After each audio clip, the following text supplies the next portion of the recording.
یا آپ کے لیے جہاد کی معنی کچھ مختلف ہے؟ کہ کیا ہر بندہ بندوق اٹھا کے جہاد کر سکتا ہے؟ صرف گردنیں اڑانا جہاد کہلانا پسند کیا جا سکتا ہے؟ قطعا نہیں. مسلح جد و جہد بندوق کے زور پر یہ جائز نہیں ہے. جیسے اس وقت اگر ہم دیکھیں فلسطین کی حالت کہ جو اسرائیل کی اسٹیٹ ہے اس کی قوت اتنی ہے کہ اگر وہاں پر مسلمان مسلح لڑیں گے تو اس کا حشر وہی ہوگا جو غزہ میں ہوا. قرآن ہمیں یہ حکم دیتا ہے مخالف دشمن کے مقابلے میں قوت کیا ہے اس وقت؟ سائنس ہے، ٹیکنالوجی ہے، اقتصادی استحکام ہے. میں باقاعدہ سند یافتہ عالم دین ہوں. اور آج آپ کے علاوہ کوئی اور عالم عوامی نیشنل پارٹی میں نہیں ہے. تقریباً 40 سال جنگ یہاں پر لڑی گئی تو حجرہ اور مسجد کے درمیان جو ایک ساتھ چلنے کا جو روایت تھا وہ ٹوٹ گیا. ایک کراچی میں ایک جلسہ تھا، کرن خان اس میں آیا تھا تو قومی ترانہ ہمارا وہ سنا رہا تھا تو کرن خان کو ایک دن سنا تھا اس نے. میں کئی دفعہ ایسا ہوا کہ یہ جوان اتن کرتے، اتن کو دیکھا ہے ان کو شاباش دیتے، اتن کو ہم نے نظارہ بھی کیا، دیکھا بھی کہ اس کی مخالفت بھی نہیں کرتی.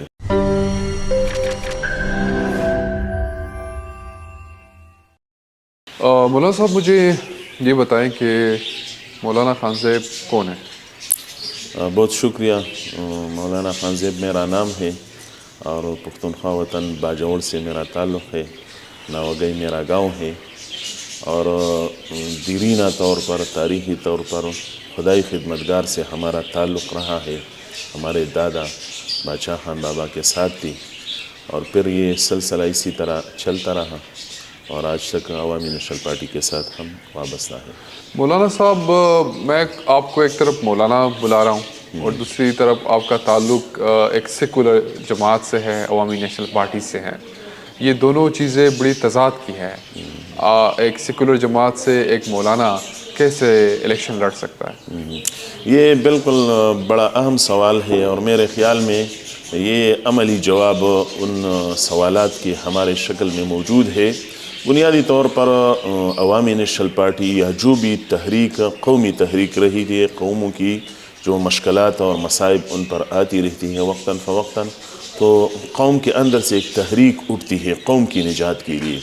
عوامی نیشنل پارٹی بنیادی طور پر 100 سالہ تاریخ رکھتی ہے. قومی تحریک کے حوالے سے ایک قومی تحریک کا تسلسل ہے.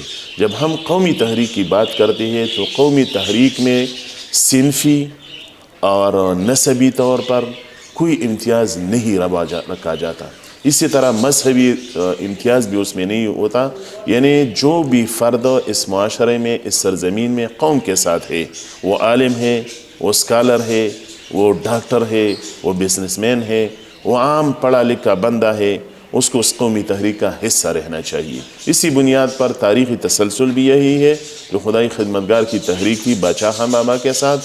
سینکڑوں علماء تھی پشتون دھرتی کے ان کے ساتھ، مولانا فضل محمود، مولانا اسرائیل، مولانا عبدالعزیز، حاجی صاحب تورنگزئی کے ساتھ باچا خان بابا آزاد مدرسوں اور اسکولوں کا انتظام و انصرام چلاتی تھی. باچا خان بابا دارالعلوم دیوبند جاتے تھے شیخ الہند مولانا محمود الحسن کے ساتھ آزادی کے حوالے سے ہم آہنگی پیدا کرنے کے لیے. تو بنیادی طور پر ہم آج بھی سمجھتے ہیں کہ اس دھرتی پر پشتون قومی تحریک قوم کی ضرورت ہے، قوم کے مسائل کو ان سے نکالنے کے لیے. تو اسی بنیاد پر ہم اس قومی تحریک کے ساتھ وابستہ ہے اور کوئی مذہبی امتیاز یہاں پر نہیں ہے. اس کی دلیل یہی ہے کہ میں باقاعدہ سند یافتہ عالم دین ہوں، مولانا حسن جان صاحب کا شاگرد ہوں، لیکن اس کے باوجود مجھے قومی اسمبلی کا ٹکٹ اس اہلیت پر دیا گیا ہے.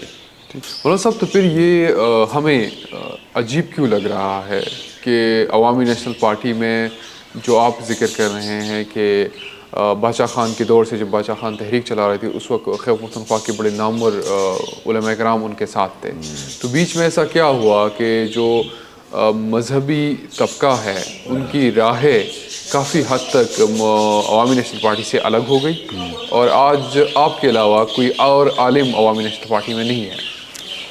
یہ بنیادی طور پر جب بری صغیر کی تقسیم ہوئی تو اس سے پہلے ہمارا جو روایتی کلچر تھا، ہمارے جو روایتی اقدار تھی پشتون کلچر کے اندر حجرہ اور مسجد کی شکل میں وہ اکٹھے رہے ہیں، صدیوں سے اکٹھے چلے آ رہے ہیں.